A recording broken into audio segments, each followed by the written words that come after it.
Jax at that point. Like, it's really hard to come back. They got that one chance on Baron. The turn wasn't great. Let's see what happens here as we move to blue side now for T1 in this draft. The Tristana ban is going to remain the same. That's not surprising to anyone. And I do wonder if they will consider a little bit of different topside prio here. Maybe they themselves try to put Oner on the Sejuani instead and turn the drafts kind of around, flip them a little bit. I'd like to see something like that here from T1 rather than just safe as your prio. And I liked what you were saying about the Annie for Faker potentially in a draft like that as well. Just seems pretty simple, easy to play, but yet extremely impactful. Yeah, I would definitely like to see it, but when the Azir is available, it just feels like maybe he is already going to pick that one up just in general, but we'll have to wait and see. Let's see how this draft has changed. The bans so far pretty similar, although Gen G the ones that have to take away the Nocturne and Aatrox on the red side, and T1 going for Tristana and Maokai. Yeah, so just repeating that one. I think it's a wise choice. And Oner has not been one of our stronger Maokai players here in playoffs. Yeah, in terms of the pool we have. And see what that final ban is going to be here. Will they leave the Sejuani open for T1? And will T1 be willing to take it, or will they prioritize the Kai'Sa? They're going to take the Sejuani. I think this is a great draft adaptation here on red side from Gen G. Knowing the strength of what they did with this pick, not going to allow Zeus to have Sejuani duo top side, because that's the strong point for T1. They gave him Ornn, which I liked for the draft, but it isn't going to be Zeus flexing his full power in a draft like that. And maybe this time they'll change it up here, as it is just going to be that first pick Azir. This is not surprising, but this is a problem for T1. Like, I think they've been a little bit exposed, at least in these first two games, in terms of if Faker needs this pick, he's going to rely on this pick so much that it's going to warp the draft to Gen G. I mean, they can get Jax here. They have Kai'Sa prio if they want it. They can get Rel. That is a very strong position here for Gen G on red. Yeah, absolutely agree. I think this first pick Azir is not something we see very often for a reason, but T1 kind of indexed into it, and Gen G have their pick of the litter. They're going to get Jax and Vi as the duo, so they're going to wait and see. I would expect Guma probably to go for the Xayah again, just because he's so comfortable on this pick. Yeah, I agree. And Rakan available could just do that, but you're leaving a lot to be desired on the top side of the map once again. Yeah, it's really just going to hurt Zeus' opportunity to have a strong pick here into the Jax. Maybe they go for Xayah Renekton here instead and just say, look, we have Azir Renekton set up. We have the Xayah here who has a plethora of supports Keria can play to support her, and we're just not going to let Dorn run the top side of the map this time around. The early pick of the Azir, okay, they're going to just straight up counter pick the Gragas into this instead of playing the Renekton. So you still have good engage here, some additional magic damage. And Gen G just saying, we don't need to play Ahri. I mean, Vi, Talia, also extremely strong combo. Yeah. And well, okay, they're going to play the Ahri anyways. I feel like the Ahri became just too easy to play when Gragas was locked in. You're like, oh, that's just another target for me to blow up. Yeah, and I mean, Chovy's Ahri is really exceptional. I think it's okay. Like, there is already, I feel like, this huge difference in mid that is beginning to balloon. Now you've got Ahri, Vi, like, Gen G are getting their win conditions, and T1 are not. Like, Zeus on Gragas, I mean, sure, this pick can change games. Just look at Doran in the finals against T1 in spring. But this isn't Zeus on Jax. This isn't playing in the 2v2 to Zeus Oner. And I feel like Gen G once again are getting ahead in this draft. No, absolutely. I think that the Xayah felt pretty nice because you knew you were going to have a Vi plus strong mid follow-up dive champion that you were going to be dealing with. So that was a great pick here in the draft. They can ban the Kai'Sa away now. The Nautilus is taken away from Xayah. And it looks like they want to prio the Rakan here. And I think that's absolutely fine as Gen G. The Lulu gets banned away. They'll take the Zeri actually instead here for some additional scaling. Yeah, I like this better, to be honest, because they already have the Xayah locked in. They can't take the Zeri away from you. Just take the Rakan. And they are like really valuing the counter pick here for support. That's really what it is, but he's going to play Rakan probably, although Emilio Hover would be very interesting. Yuumi as well. Xayah Rakan very strong, very reliable engage when you're already lacking it a bit on the side of T1. feel like the Rakan's a no-brainer, but Gen.G kind of scary. You know, they're like, oh, if you pick that Rakan. Oh, that face that Oner's given means that he is not feeling comfortable about what it means when he plays Kha'Zix in this draft, and I think it is a strong pick for what they're trying to put together here, but it is feast or famine, I think, completely in this one, and he is just going to be squashed like a bug if he's ever found by Vi Ahri, or just Ahri, honestly, in any point of the game where Ahri is ahead and fed. And you take the Alistar here, and now Zeri has a few options she can play with. Obviously, the Lulu is banned away. The Rakan, I think, still works with this draft, even into the Alistar here. But you could also just, you know, okay, well, the conversation's over.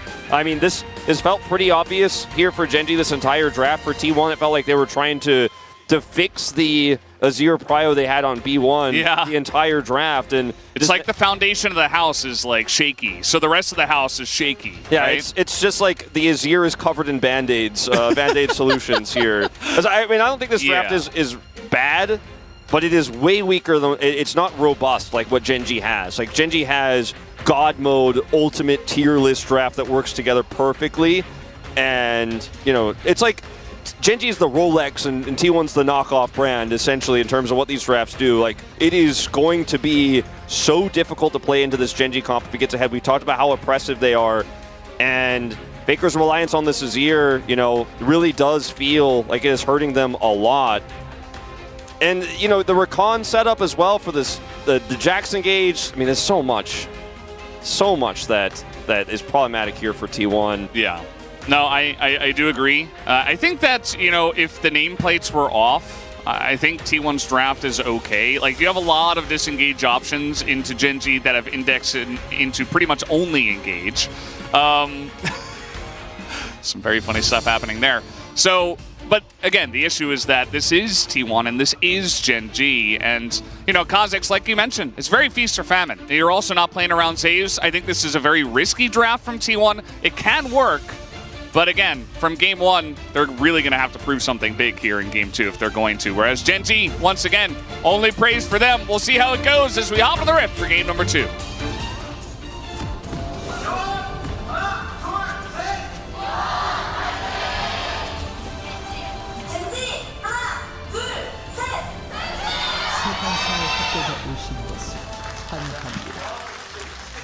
Here we go. 3 out of Ahri's 4 wins are Chovy's. He's 3-0 on the champion. He has been our best Ahri player this season. It's been a very niche pick. I think we've seen mostly our weaker teams try to solve drafts by going via Ahri when left open. It hasn't worked out for them, but it has worked out for Chovy. And to me, I think he's the one player you can 100% trust that he's going to get it done on this pick, like his win rate indicates. But you know, we've kind of jokingly given the moniker the Tristana license, but I feel like in terms of Ahri, like, he's the only one who's allowed to play this pick right now. Yeah.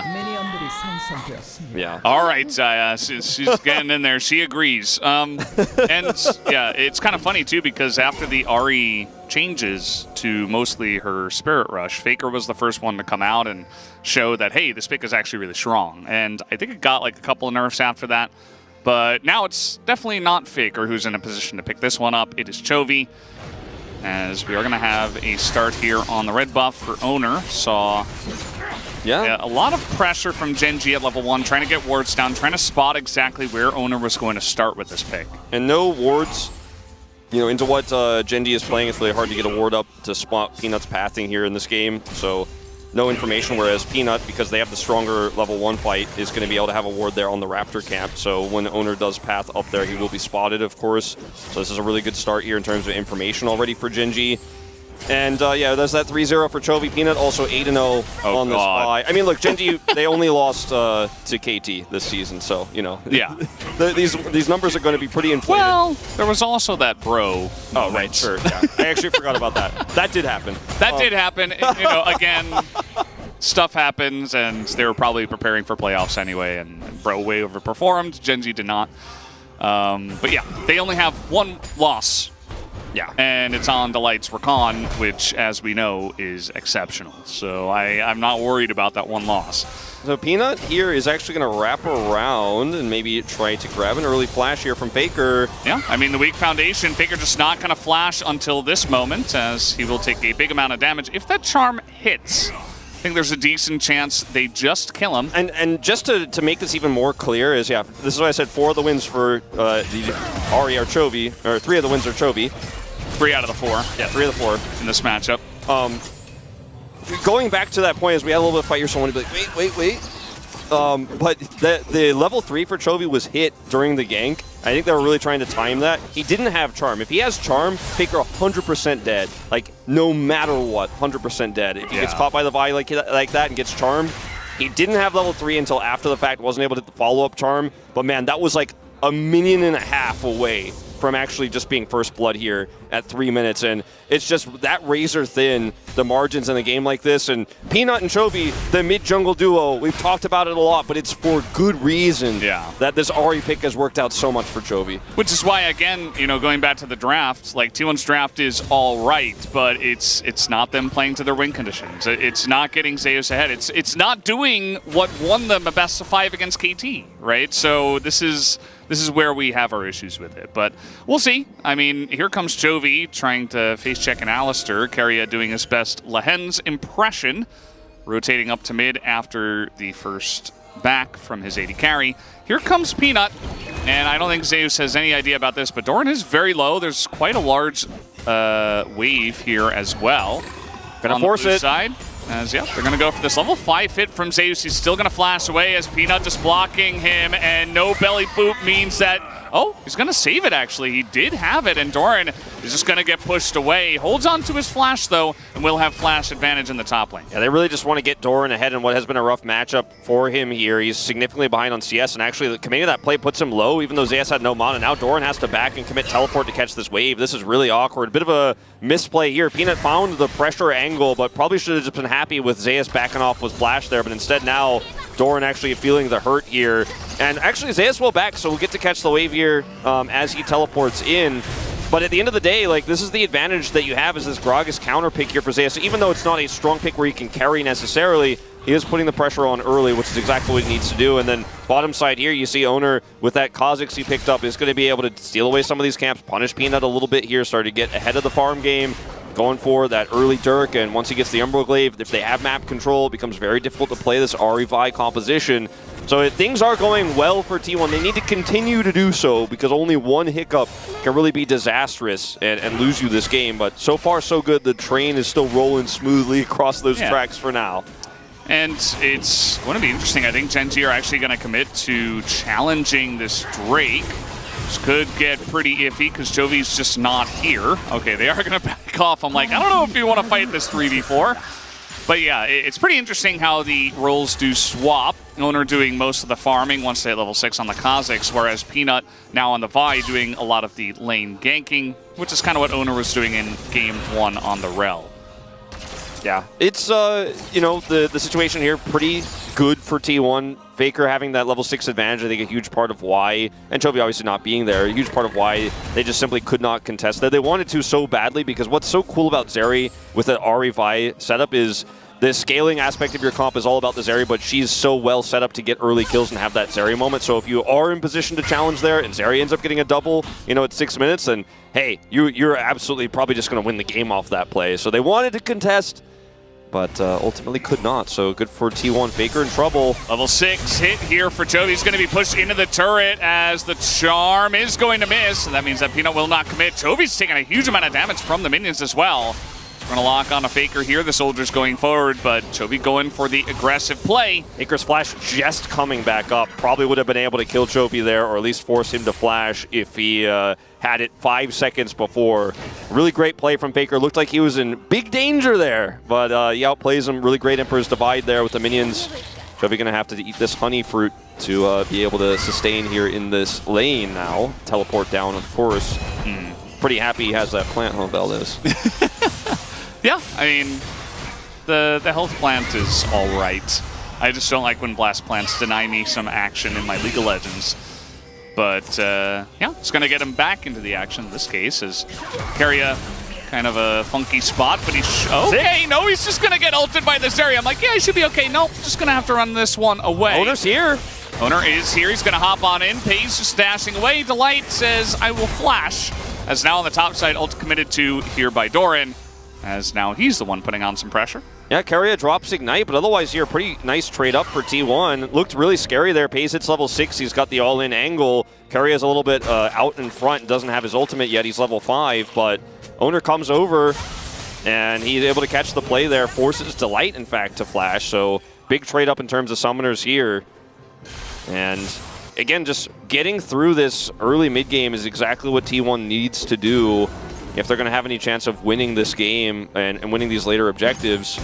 See what solo it's going to end up being as Oner is, because he's Kha'Zix going to be able to solo this very quickly, and he will have the support of Faker and Keria as well. So even though Doran has prio, not going to be able to go for a contest here, especially with that bottom side play going so wrong.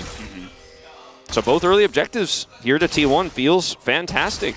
Yeah, definitely very nice. You know, Gen.G haven't really been able to get any of these early kills with the Vi Ahri just yet. Peanut did hit level 6, and he has his ultimate available, so I expected them to actually try to fight for that one with that spike, but not going to go for it, and, you know, effectively neutralized here in the early game.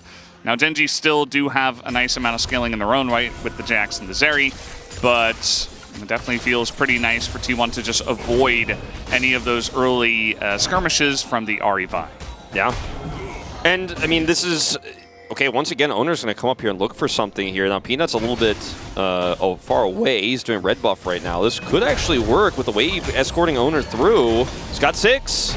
He's going to get dive on as you can't dodge the Kha'Zix Q as the barrel comes in, and an Arcane Comet not quite going to be enough. Doran holds on to his flash. And that was a very close call, but Doran handles it well. And will they actually get the counter here? No vision. Maybe. Zeus does have flash, but there's 3 members of Gen.G, and the back completed here for Oner. Just an ult away from death as Doran pretty low, and it's probably not going to matter. Holding Counter-Strike, you see Zeus trying to... Oh, Doran really flying close to the sun. Flashes after he dies, but it's still first blood to the side of Gen.G. Yeah, not sure about that flash, but perhaps scared of Comet was going to proc on him again or something like that, and decided that he just wants to be 100% sure he doesn't die, because if he dies there, it is pretty horrible, because he won't be able to get this wave. Don't think he can go over and grab a turret play. I don't think he's going to be that greedy here, but you know that Oner back, he's on the other side of the map. And let's see how he pays. All right, just going to face check the Kha'Zix. He's just dead, as Oner will just collect a kill.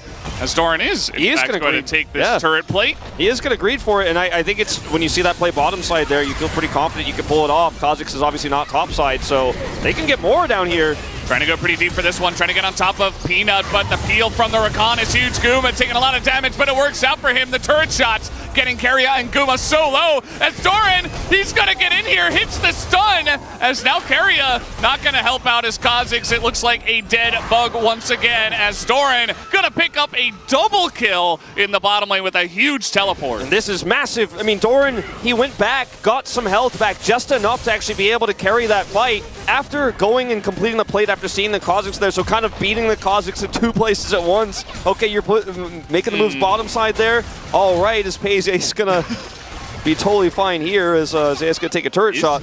I mean, 2 barrels hit, cask available, gonna be thrown in.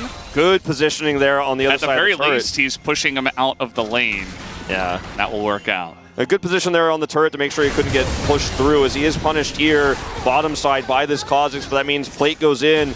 Doran heads back after that plate, and then will teleport in to save the day here, as this Jax got a lot of money with the plate, the kill top side, and then he's going to come in here. And this Jax is well and truly online, as this dive takes a little bit too long, gives him the opportunity to come down here. Guma extremely low, and he's got the ability to come straight to this turret, go in for the Counter-Strike. The Blast Plant here, a little bit awkward because he gets the Counter-Strike before they can launch, and that means Guma will go down as well as Oner, who is still flashless on this Kha'Zix. Yeah, it's definitely really huge for the side lane pressure of Doran. Now, Oner's still doing a great job here in this early game. Unfortunately for T1, it is an Ocean Soul, so they get those first couple, which are nice in isolation. But now this Ocean Soul not going to do all too much, especially because Gen.G is not really a poke comp. They're just going to be going all in on you, and, you know, not too many tanks on the side of T1. They have Zeus and Keria a bit, but Zeus is going to be going AP, etc., etc. So Ocean, anyway, not really great. It's not really, it's not really good for either team, but, you know, feels bad because that was one of the big edges, like you said. T1 having the 2 Drake advantage means that it feels less bad, or less good, because you're not really going to be threatening a soul that's game-changing. It'll be slightly game-changing. It'll be fought for, but it's not going to be the most valuable of advantage you could have had. As the Umbral Glaive is done now for Oner, and despite what looked like could have been the catalyst for this composition for T1, really struggling, that bottom side play going up big for Gen G, I think he's still going to be relevant here, still has a lot of money. He's actually going to find Peanut here on these Krugs. Force him off. Yeah, looks like Peanut is feeling the pressure very nicely. Just going to push him away, take the Krugs down. The question becomes now, Valdez, what's going to be the real first fight? Is it going to be over the second Herald that will lead to, you know, Drake Prio and things like that? Or will Gen G just opt out of it, saying, okay, well, we have a lot of aspects of our composition that scale better. We have the Jax for side lane pressure later on. We don't have to hard force. Or will they commit? And we'll really see if Zeri can actually, with no real strong items here, fight this early into the game. Because I think committing here and losing this fight is a way for T1 to really just kind of close the final door for what the game is going to look like here. Because then you're going to give way too much money over to Faker. If he wins that fight, you're going to have the Gragas starting to become really strong in terms of his engage setup. He's going for the Everfrost build here. I think Gen G should think twice about trying to hard force on this Herald unless they have straight up complete control there, because the advantage you gain from it, I think, definitely are heavily outweighed by the risks. Yeah, I think, you know, a lot of the advantages of Gen G's composition is that you can do a good job of picking and choosing fights. You have insane amounts of mobility, so you can look for an engage if someone looks out of position, but otherwise, you know, you can go in, trying to poke, and then just back away if necessary. Yeah. So we'll have to wait and see how they do pilot it, as the damage numbers don't really mean much at this point in time.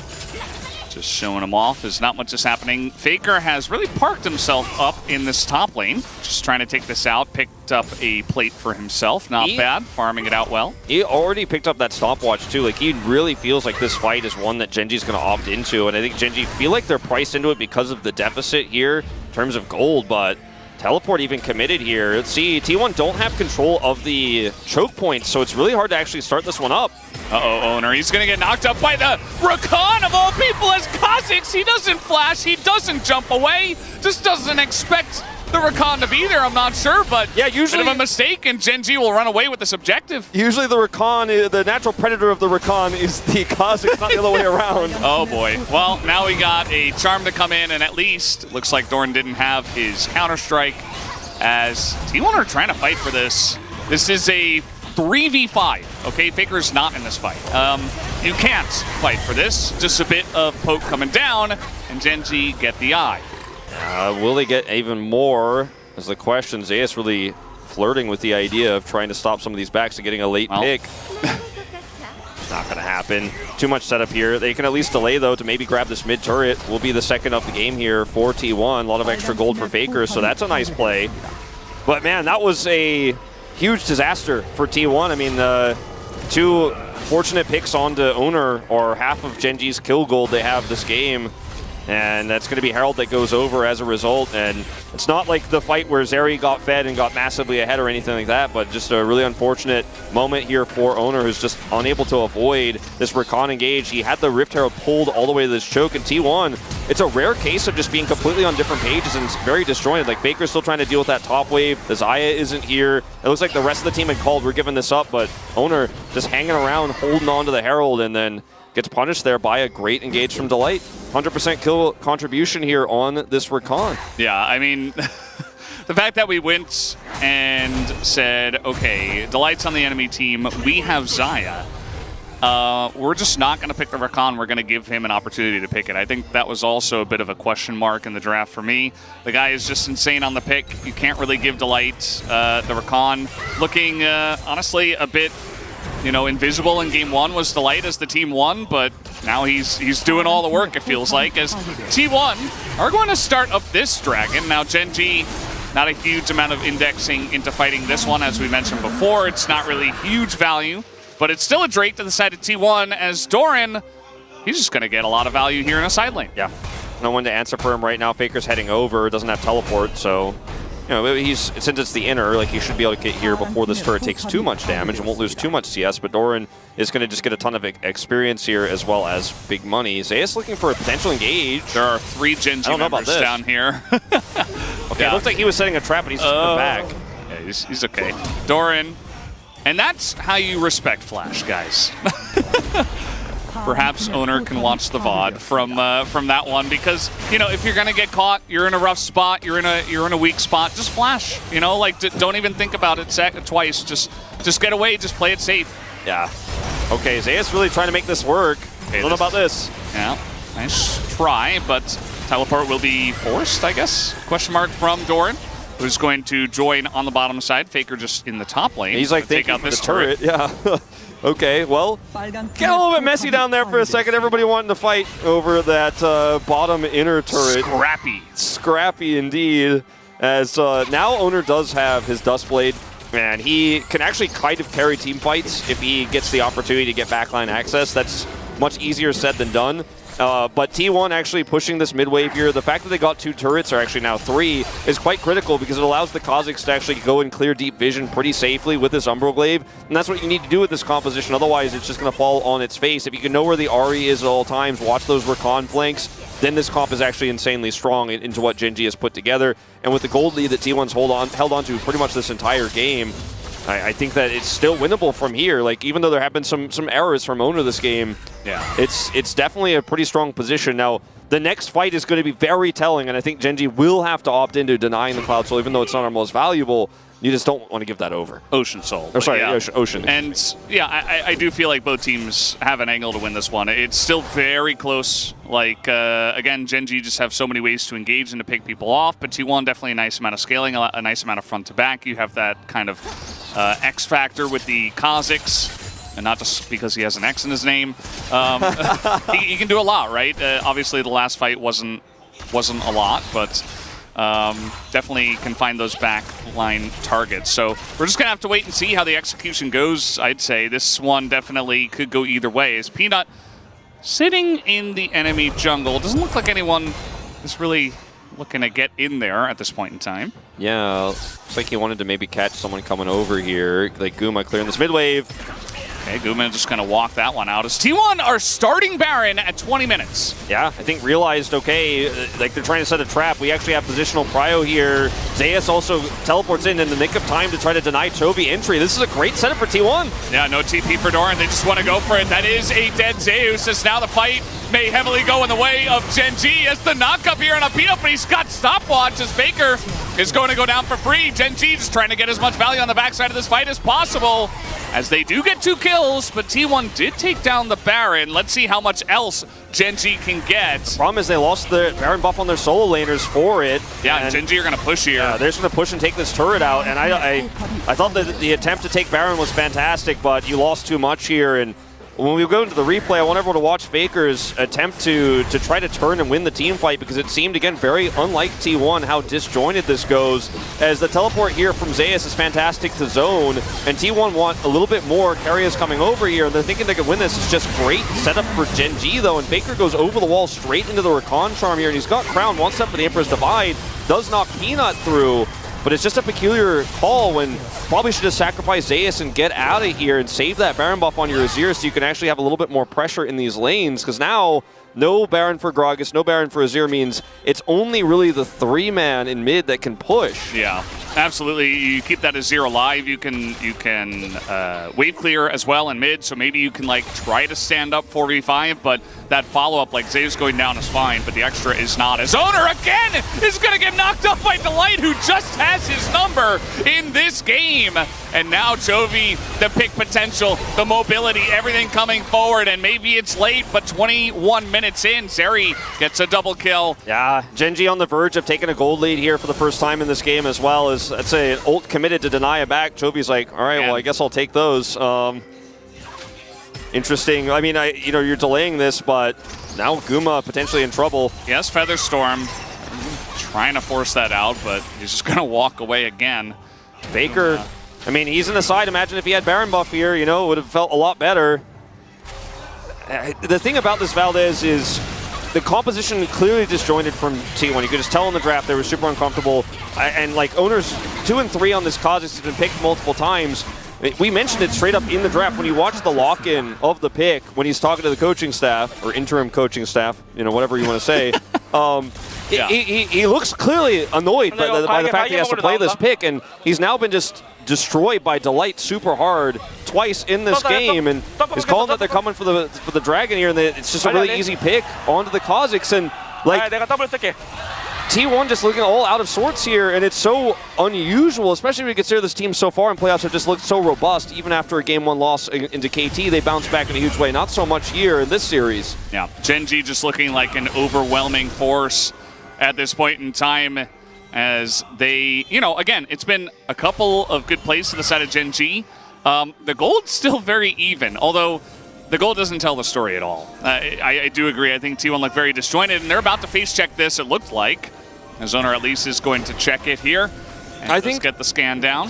Valdez, I think that Faker and Guma are really going to have to pull more than their weight to win this game. Like, they are going to be so critical, and if the game is won, it's going to be about Faker's damage. You know, he's been given so much time in sides. He actually has a ton of money, even though he's 0-1-0 on this Azir. He has that Nashor's Tooth. He can do more damage output than the Ahri who went for the Everfrost Zhonya's build here. The utility from Chovy is going to be great, but the damage isn't there. They're more reliant on Zeri and just combos with the Jax and the Vi. I think there's definitely a way Gen.G to win these fights, but it has to be Faker and Guma who just out-damage Gen.G in fights if they're going to win this game, and they cannot be picked. And this is just so terrifying to watch when there's no vision here. Yeah. You know that Vi is lurking. Yeah, I think Gen.G are just doing a really good job of this suffocating playstyle once again. As this teleport, again, a little bit questionable. I don't think you're getting a lot out of this. Maybe they're going to take out this inner because of this. Probably could have gotten it anyway. And now Faker's just on the top side alone. There's no like big objective or anything like that. There's not even a Drake to fight for with that teleport, but just a bit opportunistic perhaps. Chovy looking for a play, not going to quite work out, and now Doran's going to teleport up top, which means both solo laners on the side of Gen.G now do not have teleport for the fight. As, okay, nice little engage from the side of Keria, and Faker's doing some good damage already. Yeah, I'm kind of with you. The teleport usage here from Gen.G has been a little bit questionable at times in this game, and you know, Doran feels really priced into, okay, this Nashor's Tooth Azir is going to rip through this turret, I need to get over here. But there was an opportunity for Faker to even commit the Emperor's Divide and try to kill him with the teammates he had shadowing him there on the top side. Really got to be careful about this, but Faker spent so much time up here and got so much money, he should be able to purchase a Zhonya's here before the next team fight pretty comfortably, you have to think, with the components he's already put together. And I think T1, there's definitely an angle here to win this game. Like, and I know it looks like it's really close, Wolf. Like, why are you guys talking about this? Like, T1 don't have a chance. I just feel like what we've seen from them thus far and how strong Gen.G's composition is and how many angles this Zeri has to pop off in a longer fight is really scary. Because all it takes is killing one of Faker and Guma, and Zeri just out-damages you, and they have great CC. So this game is really on a knife's edge for T1 specifically. Like, they need to win this fight swimmingly to win this game. 30 seconds on Baron, we're already having that vision fight now. Yeah, taking a look at some of the spikes here, we have basically Doran and Peanut very much in sync, both buying Black Cleavers. Obviously, Doran a bit ahead because he's the solo laner, and he is moving towards the Zhonya's third rather. So definitely pretty tanky, robust builds from both the top laner and the jungler once again.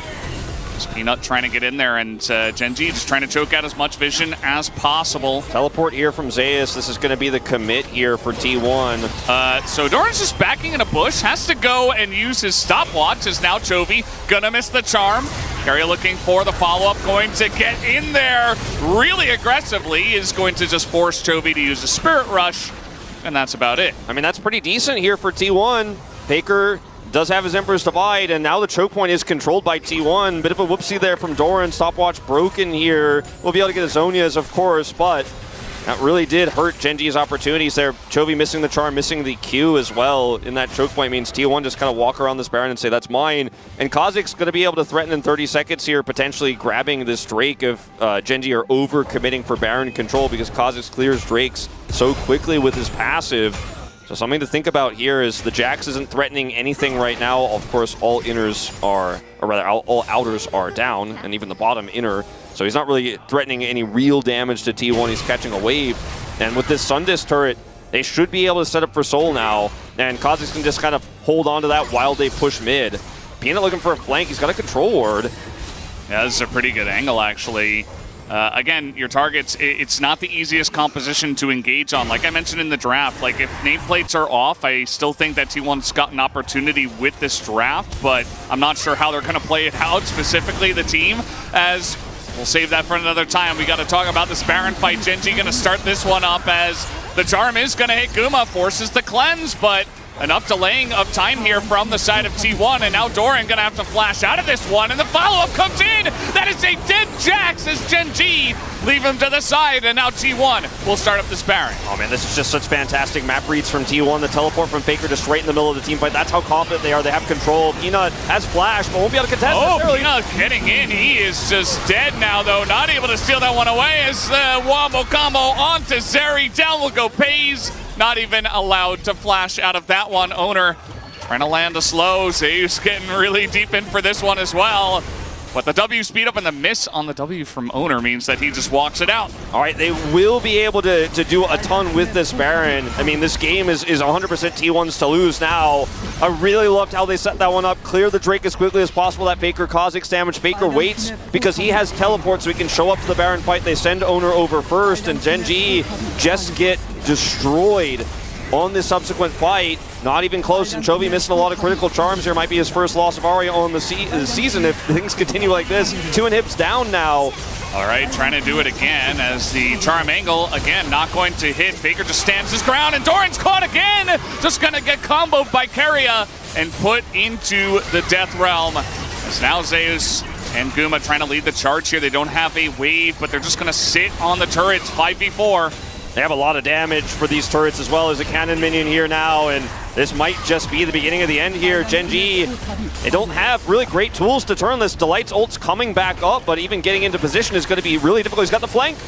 He does, but there's just a Gragas zoning him. There's an Alistar zoning him. He has to engage onto Xayah with Featherstorm, and they're just not even going to get an angle to do it. They're just going to end the game. Will T1, and they tie up the series.